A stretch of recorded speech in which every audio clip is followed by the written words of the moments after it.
এই মুহূর্তে আমি আছি এশিয়া মহাদেশের সবচেয়ে বড় গ্রাম বানিয়াচংয়ের ঐতিহ্যবাহী সাগর দিঘি পাড়ে। এই দিঘি দেশের দ্বিতীয় বৃহত্তম জলধারা। এর অবস্থান সিলেট বিভাগের হবিগঞ্জ জেলার বানিয়াচং উপজেলায়। এই দিঘি প্রায় ৬৬ একর জমির উপর প্রতিষ্ঠিত। এই দিঘিটি খনন করেন স্থানীয় রাজা পদ্মনাভ। প্রায় দ্বাদশ শতাব্দীতে রাজা পদ্মনাভ প্রজাদের জলকষ্ট নিবারণের জন্য বানিয়াচং গ্রামের মধ্যভাগে একটি বিশাল দিঘি খনন করেন। এই দিঘি খননের পর পানি না ওঠায় স্বপ্নে অদিষ্ট হয়ে রাজা পদ্মনাভের স্ত্রী রানী কমলাবতী এই দিঘিতে আত্মবিসর্জন দেন বলে একটি লোকমুখে প্রচলিত আছে। এই জন্য দিঘিকে কমলানীর দিঘিও বলা হয়ে থাকে।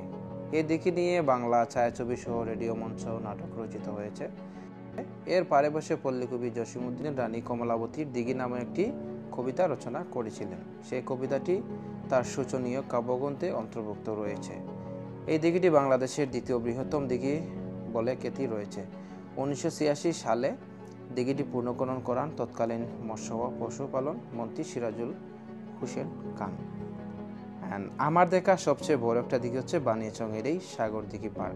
সো এটার আসলে অনেক নাম আমি শুনছিলাম। সো ফাইনালি আমি চলে আসলাম দিঘিতে দেখার জন্য ঘুরতে। সো আজকে মোটামুটি আমরা বানিয়াচংয়ের বিভিন্ন পর্যটন এলাকা ঘুরলাম। সো ফাইনালি শেষ মুহূর্তে আমরা এখন দিঘিতে আছি। দিঘিটা থেকে কিন্তু আবার ব্যাক করবো সিলেটের উদ্দেশ্যে। সো আমার কাছে অনেক ভালো লাগছে দিঘিটা। আর আমার দেখা আসলে সবচেয়ে বড় একটা দিঘি। এত বড় দিঘি আমি আগে কখনো দেখি নাই, এবং দূর দূরান্ত থেকে এখানে কিন্তু পর্যটক ছুটে আসেন দেখার জন্য, এই ঐতিহ্যবাহী সাগর দিঘি দেখার জন্য। দেখেন কি বিশাল একটা দিঘি।